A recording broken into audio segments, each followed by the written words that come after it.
우리가 말씀을 준비하면서 저는 이런 질문을 던져봤습니다. 왜 우리가 예수님을 믿고 교회에 다니는 걸까요? 정말 근본적이면서도 가장 중요한 질문이죠. 대부분의 성도들 쉽게 그 질문을 던지면 천국 가기 위해서 그렇습니다. 혹은 예수 잘 믿고 복 받기 위해서 그렇습니다. 이렇게 대답을 우리가 쉽게 들을 수 있습니다. 그러니까 성경을 연구하고 신앙생활의 그 연조가 깊어질수록 더할수록 느껴지는 것은 저도 마찬가지인데요. 예수님을 믿고 성도의 삶을 산다는 것이 얼마나 힘든 일인가. 그렇게 간단한 문제가 아니라는 것을 저는 뼈저리게 깨닫고 있습니다.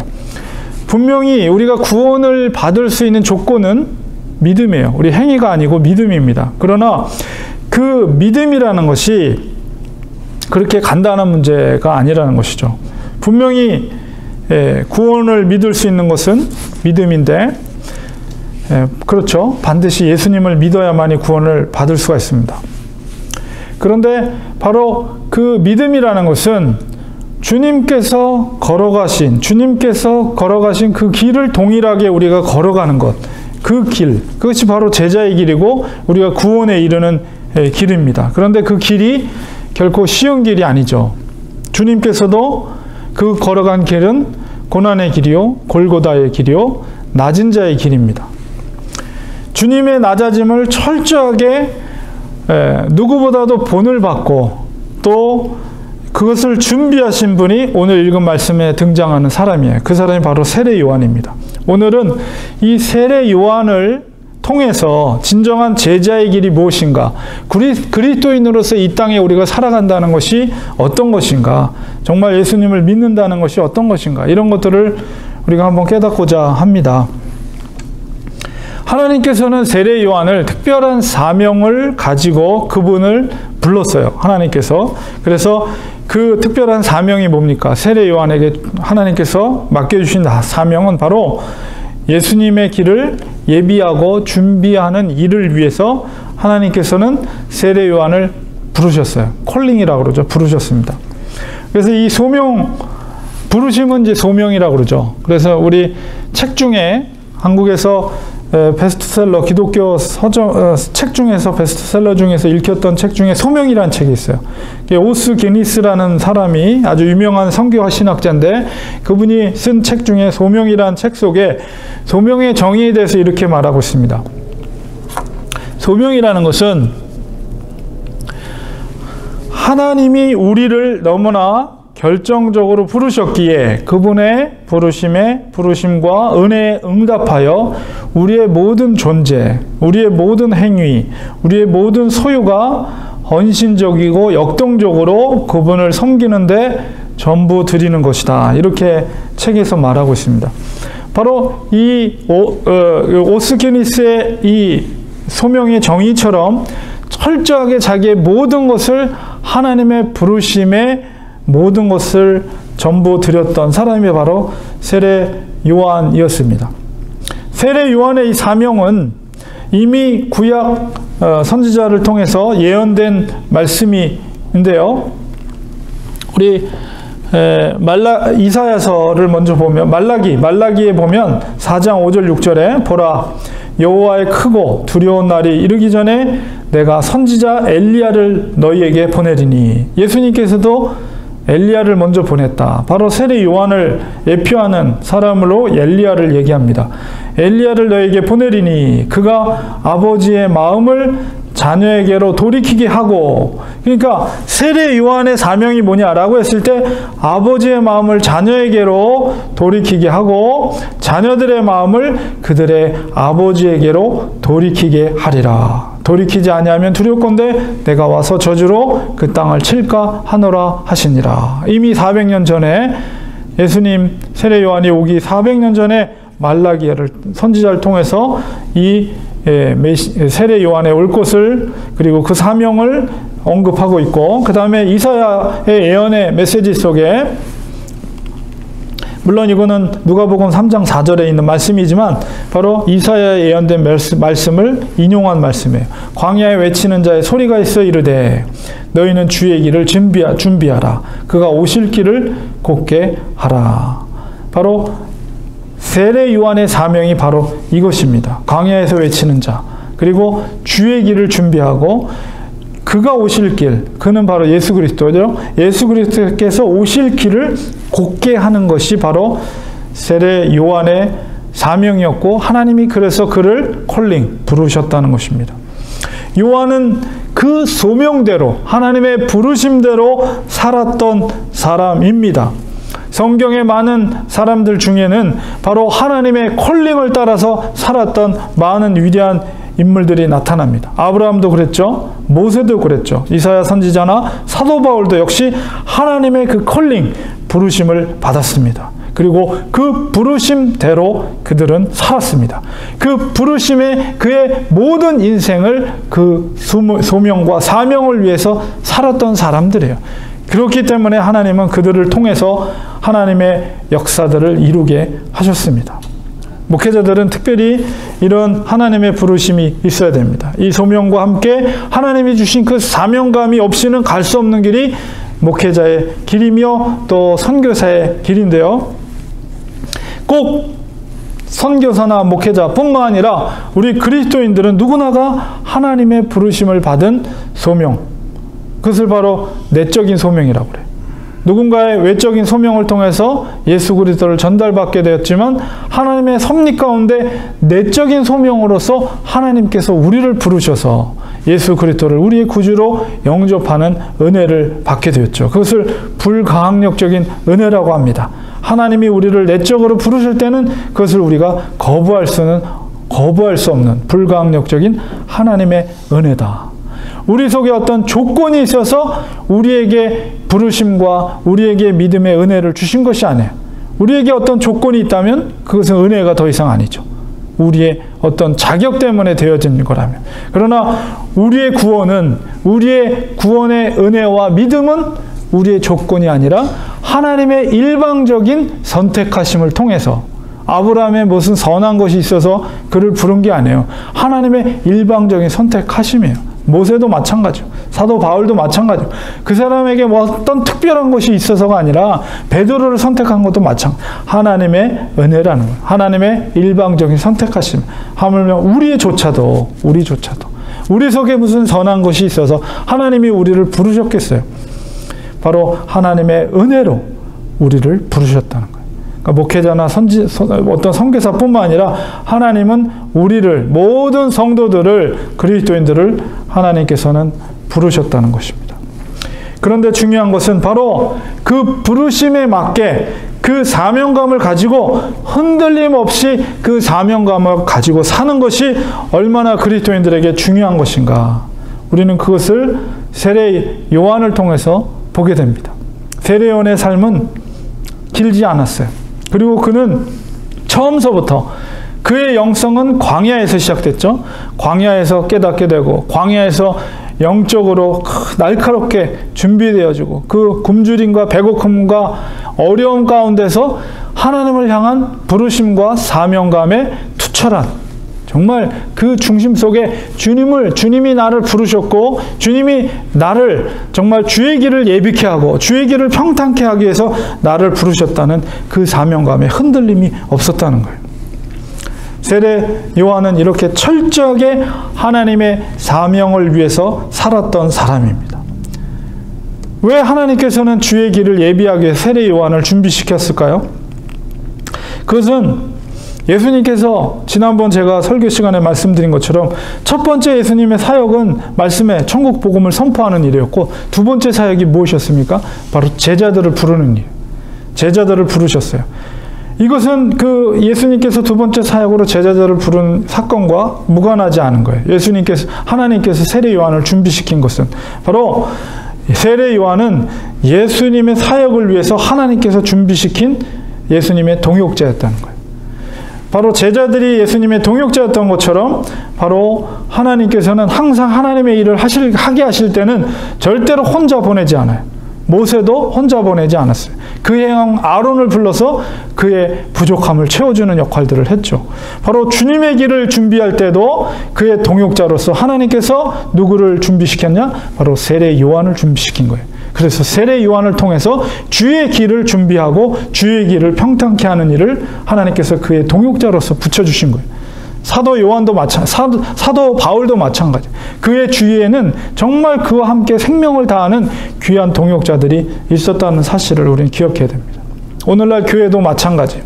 반드시 돕는 자를 목회자와 함께 붙여주고 성도들에게 돕는 목회자를 붙여줘서 서로 동역하게 하고 교회를 세우게 하는 일들을 하게 하신다는 거예요. 바로 렌초아닌 교회가 하나님께서 여러분을 부르신 것은 하나님의 특별한 섭리 가운데 하나님의 뜻을 한 마음으로 이루어가도록 하나님께서 서로를 돕는 동역자로 만나게 하셨다는 거예요. 저도 그렇고 여러분도 그렇고 하나님의 뜻을 이루기 위해서 하나님은 그렇게 동역자들을 절대 혼자가 아니라 동역자들을 붙여서 주님의 뜻을 이루게 하신다는 사실입니다. 그러니까 여러분들은 저의 동역자고 저는 여러분의 동역자예요. 무엇을 위해서?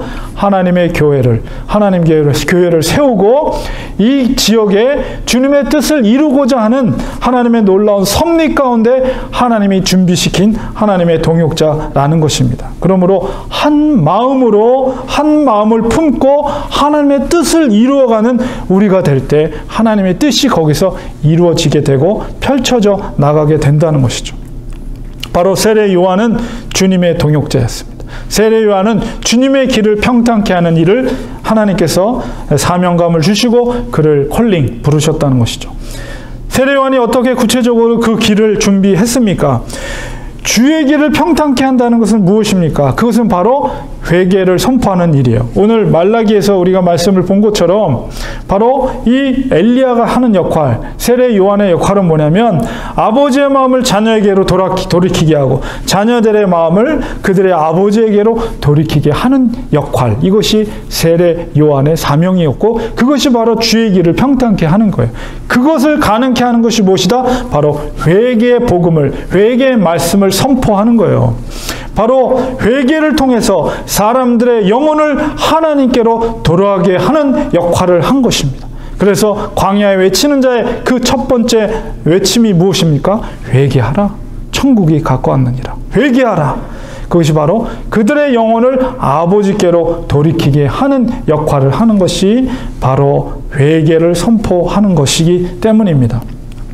교회의 사명도 마찬가지입니다. 그리스도인의 사명이 무엇입니까? 그것은 바로 다시 오실 예수 그리스도의 길을 예비하는 것입니다. 그러므로 교회는 마땅히 회개가 선포되어야 합니다. 회개 없이 복음의 은혜가 내려올 수가 없어요. 오늘날에는 회개가 사라졌어요. 교회에서 회개를 싫어합니다. 회개를 선포하면 사람들은 듣기 싫어합니다. 은혜와 사랑만 구합니다. 어떻게 회개 없이 은혜가 임할 수가 있고 사랑이 임할 수가 있습니까? 주님께서도 병든 자를 치유할 때 뭐라고 말씀하셨냐면 그 베데스다 연못에 38년 동안 병자였던 자에게 뭐라고 말씀하시냐? 요한복음 5장 14절에 보라 내가 나았으니 더 심한 것이 생기지 않게 다시는 죄를 범하지 말라. 이런 말씀을 선포하시고 요한복음 8장 34절에 보면 예수님께서 대답하시되 진실로 진실로에게 너희에게 이르노니 죄를 범하는 자마다 죄의 종이니라. 이렇게 말씀하셨어요. 죄의 문제를 돌이키고 회개하지 않으면 그 속에 하나님의 사랑과 은혜가 임할 수가 없다는 것이죠. 회개, 철저한 내 속에 있는 더럽고 부끄러운 모습들을 주님 앞에 토해내고 자복하고 눈물로 회개하고 그 일을 다시는 하지 않도록 하나님 앞에 먼저 회개하며 나갈 때 그 속에 하나님의 은혜가, 그 속에 하나님의 사랑이 충만하게 임하게 되는 것이, 그 속에 구원의 역사가 임하게 된다는 사실을 우리는 반드시 기억해야 됩니다.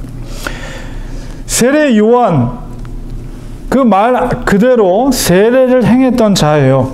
우리가 세례라는 것이 세례 요한의 이전에는 없었던 행위, 정결 예식이에요. 오늘날 이제 그 당시 했던 것은 요단강에서 침례를 행하는 것이었죠. 정결 예식은 그 이전에도 어디에도 이 요한처럼 이렇게 세례를 침례로서 행한 적은 없었어요. 그러니까 세례를, 침례를, 요단강에서 침례를 행했던 이 성결 예식의 모습은 바로 학자들이 이야기하는 것이 바로 세례 요한이 독특하게 만들어낸 예식이다. 그러니까 오늘날에 우리가 세례를, 물로 세례를 주고 여기서는 침례를 주는데요. 이 예식이 시작된, 유래가 된 것이 바로 요한을 통해서 시작됐다는 것을 우리는 기억해야 됩니다. 그래서 이런 독특한 물속에 푹 들어가서 다시 이제 나오게 되죠. 그것은 어떤 의미냐면 바로 죄사함과 거듭남의 의미를 담고 있는 거예요. 이전에는 이런 정결 예식이 없었어요.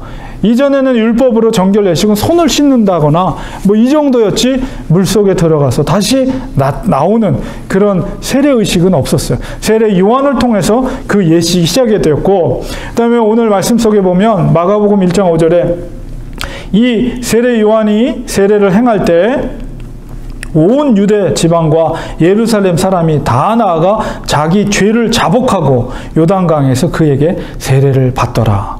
이 세례 요한의 이 침례 의식은 너무나도 파격적이었으며 그 당시 사람들에게는 너무나도 놀라운 의식이었어요. 그래서 많은 사람들에게 파급력을 일으킨 그런 정결 예식이었다는 것입니다. 그래서 물속에 이들이 세례를 받기 전에 오늘날의 세례와는 달라요, 근본적으로. 오늘날에는 그냥 맹숭맹숭 하잖아요. 물론 고백은 하지만 진짜 정말 주님 앞에 나의 죄를 철저하게 자복하면서 그런 세례를 받는 사람은 많은 사람을 제가 세례를 줘봤지만 그렇게 정말 간절함으로 세례를 받는 사람들은 그렇게 많이 보지 못했어요. 그러나 이 당시에 세례를 요한에게 와서 세례를 받을 때는 철저하게 자기 죄를 자복하고, 그 세례를 받기 전에 철저하게 진정한 회개를 통해서 자복하고 그 다음에 세례를 받았다는 거예요. 그래서 물속에 들어가면 바로 이전에 나의 죄악된 사람이 죽어지고, 물속에 들어가서 죽어지고 다시 물에서 나올 때는 새로운 사람으로, 예수 그리스도를 믿는 새로운 사람으로 다시 태어나는 그런 의미가 담겨져 있는 예식이었다는 사실이죠. 바로 세례 요한이 한 일이 바로 무엇이냐? 바로 예수 그리스도의 복음을 받아들이기 전에 바로 그들의 죄사함을 통해서 복음의 은혜, 사랑의 은혜를 받을 수 있는 사람으로 준비시킨 일을 바로 세례 요한이 했다는 사실입니다. 바로 철저하게 하나님의 부르심과 그 사명에 철저하게 자기의 모든 것을 걸고 살았던 사람이 세례 요한이었다는 것을 보게 됩니다. 그것을 통해서 우리가 그리스도인으로서 이 땅에 산다는 것이 바로 하나님의 부르심, 하나님이 나를 부르셨다, 나의 이름을 부르시고 너는 내 것이라 하셨다는 분명한 하나님의 소명감을 우리는 가져야 돼요. 그리고 그 소명이라는 것은 우리에게 사명을 주시는 거예요. 그리스도인으로서 우리를 부르셨다는 것은 우리에게 그 사도 세례 요한에게 주었던 그런 사명감처럼 우리에게도 동일한 그런 우리만의 십자가를 지고 가야 될 사명감을 우리에게 주셨다는 철저한 사명감을 우리가 가져야 되는, 우리 중심 속에. 이것이 바로 그리스도인으로서 이 땅에 산다는 것입니다. 우리가 철저하게 사명에, 하나님의 부르심에 합당한 사명자로서의 사는 것이 바로 온전한 그리스도인의 모습이다. 그리고 또 한 가지의 세례 요한을 통해서 사명자의 자세는 무엇이냐? 그것은 철저히 자기를 비우고 죽어지는 자세예요. 그리스도인은, 교회는 제가 앞서도 말씀드린 것처럼 재림하실, 이제 약속된 말씀 중에 이제 성취되어야 될 말씀은 예수님의 재림의 말씀이 남아있어요. 우리 그리스도인은, 그리고 성도들의 공동체인 교회에는 바로 재림하실 예수 그리스도의 길을 예비하는 일을 우리가 해야 된다는 거예요. 근데 그 사명자의 자세는 무엇인가라고 했을 때 마지막 말씀 3장 30절에 그는 흥하여야 하겠고 나는 쇠하여야 하리라. 그러니까 세례 요한의 제자들이 많이 있었어요. 근데 바로 세례 요한이 말씀했던 그 예수님도 동일하게 요단강에서 세례를 베푸는 그런 일들을 하고 있었어요. 건너편에서 그런 일을 하는 것을 보았을 때 저들도 세례를 주고 있습니다. 스승님, 어떻게 해야 되죠? 그냥 내버려둬라. 그리고 나는 그의 신들매도, 그러니까 신발끈도 맬 수 없는 그런 존재다. 예수님에 비하면. 그리고 나는 그가 신랑이라면 나는 옆에 서 있는 그냥 들러리와 같은 존재다. 그러나 그 들러리도 그 친구의 결혼을 통해서 기뻐하는 것처럼 나는 그것으로 만족한다. 그는 흥해야 되고 나는 망해야 된다. 제자한테, 자기의 그 제자한테, 요한의 제자한테 바로 그렇게 예수님에 대해서 말하고 있는 거예요. 오늘 본문의 이야기가. 그래서 3장 30절에 있는 그는 흥하여야 하겠고 나는 쇠하다는 건 뭐예요? 망해야 된다는 거예요. 나는 망해야 된다. 이게 얼마나 놀라운 말입니까? 주의 길을 예비하는 자의 삶의 태도는, 그러므로 그리스도인의 삶의 태도는 철저히 예수 그리스도는 흥해야 되고 나는 망해야 된다는 태도예요. 이렇게 이 땅에서 살아야 된다는 것이에요. 오늘날 종교인들이 가지고 있는 태도는 뭡니까? 예수님도 흥하고 나도 흥해야 된다는 태도예요. 그러나 이 철저하게 세례 요한은 어떻게 말하고 있습니까? 과연 정말 예수님도 흥하고 나도 흥하면서 교회의 선교적인 사명이 이루어질 수 있을까요? 절대 그렇지 않습니다. 반드시 선교를 위해서는 예수는 흥해야 되고 나는 망해야 되는 거예요. 이게 선교적인 삶이고 교회가 감당해야 될 선교적인 태도라는 것입니다. 나는 망하고 오직 예수님만이 흥해야만이 선교적인 삶을 살 수가 있어요. 예수님이 다른 표현으로 뭐라고 한 것입니까? 자기를 부인하라는 게 뭐예요? 나를 죽이라는 거예요. 내가 망해야 된다는 거예요. 내가 철저하게 망해야만이 누가 산다고요? 예수 그리스도가 사는 거예요. 그것을 바로 세례 요한은 그렇게 표현한 거예요. 각오 없이 갈 수 없는 길이 믿음의 길입니다. 구원의 길입니다. 그렇기 때문에 이 길이 예수님이 뭐라고 그랬어요? 이 길은 좁은 길이요. 세상 사람들이 찾지 않는 길이라고 그랬어요. 왜 그래요? 예수님은 흥해야 되고 나는 망해야 된다고 그러니까. 누가 그 길을 좋아하겠어요? 예수님도 흥하고 나도 흥해야지. 예수님 흥하고 나는 망해야 된다. 누가 그 길을 가겠어요? 그러나 그 길이 믿음의 길이요. 그 길이 구원의 길입니다. 예수님은 우리에게 말씀하셨어요. 자기를 부인하고 자기 십자가를 지고 나의 길을, 내 길을 쫓아오라. 그것이 바로 구원의 길입니다. 결론을 맺겠습니다. 이 땅에서 사명자로서의 길을 걷는다는 것은 그 사명을 위해서 내 모든 것을 쏟아 붓는 삶을 사는 것입니다. 세례 요한은 짧은 생애를 살았어요. 물론 예수님도 마찬가지죠. 그러나 그는 하나님의 사명자로서 불꽃처럼 자기의 몸을 불살라서 주의 길을 예비했습니다. 그 사명은 이스라엘 백성들을 주께로 인도하고 그 관계를, 하나님과의 관계를 회복하기 위해서 회개를 선포하고 세례를 주는 일이었습니다. 그는 철저하게 세상과 타협하지 않았습니다. 그 당시에 그 갈릴리 지역을 다스리고 있던 분봉왕이었던 헤롯 왕이 그의 동생의 아내였던 헤로디아를 아내로 맞이하게 되죠. 그것에 대해서 철저하게 지적합니다. 당신이 잘못했다. 왕, 당신이 율법을 어기고 죄를 범했다. 회개하라. 왕에게 그렇게 선포했어요. 결국 어떻게 됐습니까? 그것으로 인해서 헤로디아가 요한을 미워했죠. 그래서 그 자기의 딸을 이용해서 아버지의 마음을 사가지고 요한을 오게 갖추게 하고 그 딸에게 마음을 사서, 딸이 왕에게 마음을 사서 왕이 너에게 원하는 것이면 무엇이든지 해주겠다라고 했을 때 뭐라고 말합니까? 나는 세례 요한의 목을 원합니다. 어떻게 왕이 고민하다가 어쩔 수 없이 목을 베어오라. 쟁반에다가 세례 요한의 목을 베어다가 그 헤로디아의 딸에게 그 쟁반에 요한의 목을, 그것을 원하는 대로 주게 돼. 결국 그렇게 해서 목숨을 잃게 됩니다. 인간적으로 보면 얼마나 비참한 죽음을 맞이하게 됐습니까? 세례 요한이. 그러나 그는 세상과 타협하지 않고 옳은 것을 옳다고 이야기하고 하나님의 주의 길을 예비하는 일과 평탄케 하는 일, 죄를 회개하고 주께로 돌아오는 그 사명을 위해서 자기의 목숨을 다하면서 그 사명을 지켰던 자가 바로 세례 요한이었답니다. 이었습니다. 그리고 마지막까지 그는 나는 철저히 망해야 되고 예수님만이 흥해야 된다는 고백을 하는 그의 모습 속에서 진정한 그리스도인의 모습을 우리는 보게 됩니다. 우리도 그렇습니다. 우리가 이 땅에서 그리스도인의 삶을 산다는 것은 녹록하지 않습니다. 쉬운 길은 아닙니다. 그러나 그것이 생명의 길이요, 그것이 구원의 길이요, 그것이 바로 재림하실 예수 그리스도의 길을 예비하고 준비하는 길이라는 것을 우리가 깨닫고 세례 요한이 그렇게 살았던 것처럼 하나님이 우리를 부르셨습니다.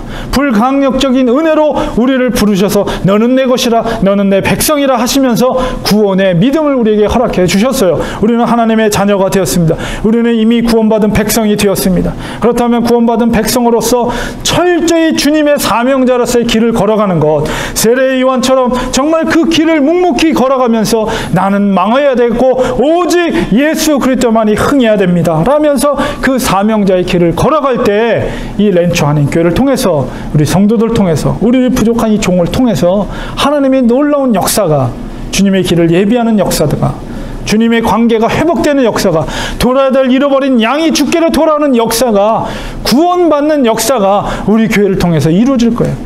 그렇지 않다면 그저 생명력이 없는 어느 교회나 똑같은 생명력 없는 교회로, 하나님이 쳐다보지도 않는, 칭찬받지 못한, 책망받는 교회로 그저 무너지고 말 것입니다. 우리는 세례 요한 같은 사명자로서 하나님이 우리를 선택하시고 너는 내 것이라 부르신 그 사명자로서의 삶을 우리는 묵묵히 걸어가야 돼요. 그것이 아무리 좁고 험한 길이라 할지라도 그 속에 생명이 있습니다. 죽어가는 영혼을 살릴 수 있는 생명이 있음을 믿고 그 사명자로서의 삶을 살아가는 우리 온전한 그리스도인이, 세상 가운데 빛을 드러낼 수 있는 소금과 같은 역할을 감당하는 그리스도인이 되시기를 간절히 축원하고, 우리가 그런 교회, 그런 믿음의 공동체가 되기를 간절히 축원드립니다. 기도하겠습니다.